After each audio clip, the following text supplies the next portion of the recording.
Today's reading, as usual, almost usual, is from the Science of Mind magazine, The Daily Guides. Today's Memorial Day. Our writer, Diana, begins by talking about the fallen ones and then she moves on. She's trying to encompass everything. And I'm thinking in future, maybe I could do a 1-minute summary of the whole thing. And then for those who want the whole thing, I can go and read it. I'm still thinking about that. So there may be two. There may be a 1-minute deal and then the rest. But let's see. Today's reading is called Today We Remember.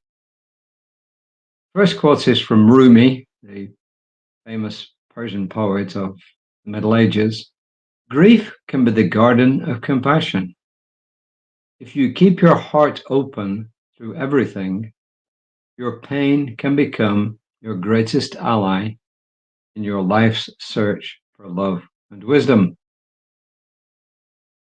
And Ernest Holmes simply says, we're all human beings, and we do long for, quote, the touch of a vanished hand or the sound of a voice that is still. Ernest Holmes doesn't say where the quote is from.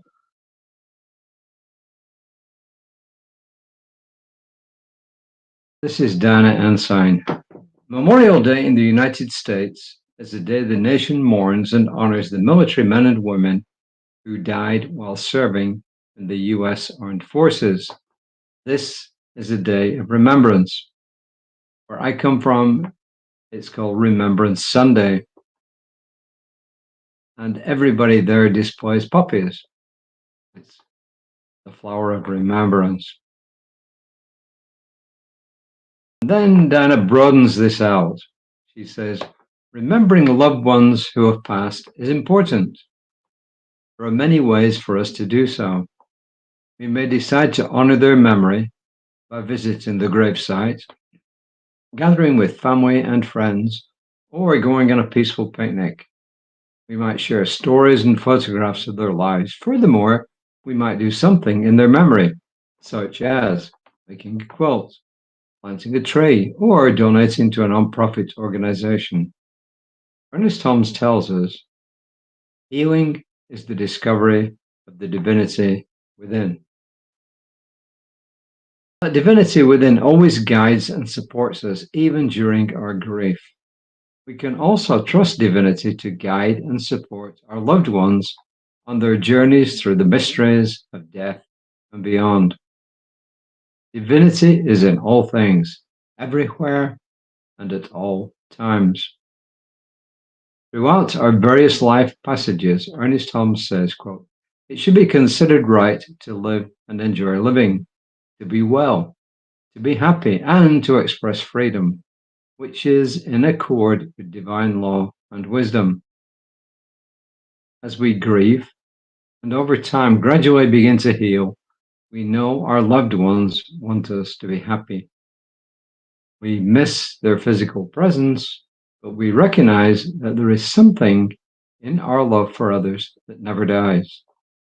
On this day of remembrance, keep your hearts open to grief, to love, to wisdom, and to moments of happiness. There isn't really a lot to add. My closest relatives passed away quite a while ago. If I was back in my home country, near where I grew up, probably I would visit my mother's grave. And of course, it's kind of sad to remember these things, but at the same time, there's lots and lots of good memories. And that's why we keep things like photographs. We can look at them. In the past, they were physical photographs. Now they're either on a computer, on a phone, or something digital. But I want to go back to the Remembrance Day itself. I think Diana could have said a little more about the military of past. It's hard for a lot of us to imagine what they went through. But it's also important to remember not only what they went through and to thank them for giving up their lives for freedom, but it's also good to remember the people who were left behind. Some of them it's decades ago, but some of them it's very recent. So my prayer today is to know for each and everyone who's lost a loved one, and especially for those who've lost a loved one in times of war or as part of the military, anywhere in the world,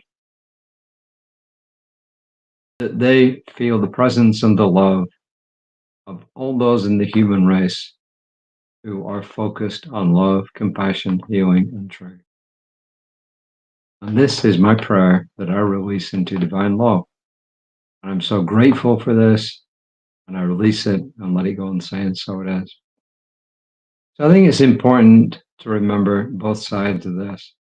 And I really would have liked it had our writer this month spent a little more time talking about those in the military who lost their lives. It is equally important to remember everyone, every one of our friends and family members who have gone before us, but it's also, I think, a day that's dedicated to the military, and it should be so, the military who passed on. Today, I honor, she says, today I honor my loved ones who have passed. I open my heart to grief, to love, to compassion, and to joy. And today, I honor all those in the military who gave up their lives for each and every one of us. I will be back tomorrow, hopefully at 5 o'clock. Reverend Lisa, my colleague, should be on Creative Life Spiritual Center's Facebook page at 9:15 in the morning. She was a bit late today, but it is a day off for most people. So that's really all I've got to say. As I said, I think I'm going to do two things in the future. One is I will do a summary because I can create it in a reel and then people will watch that. I can put it on TikTok or anywhere. But I'm also serious about inviting people in to discuss readings that lend themselves to discussion points. So look out for that in the future. And until next time, please enjoy the rest of this day and namaste.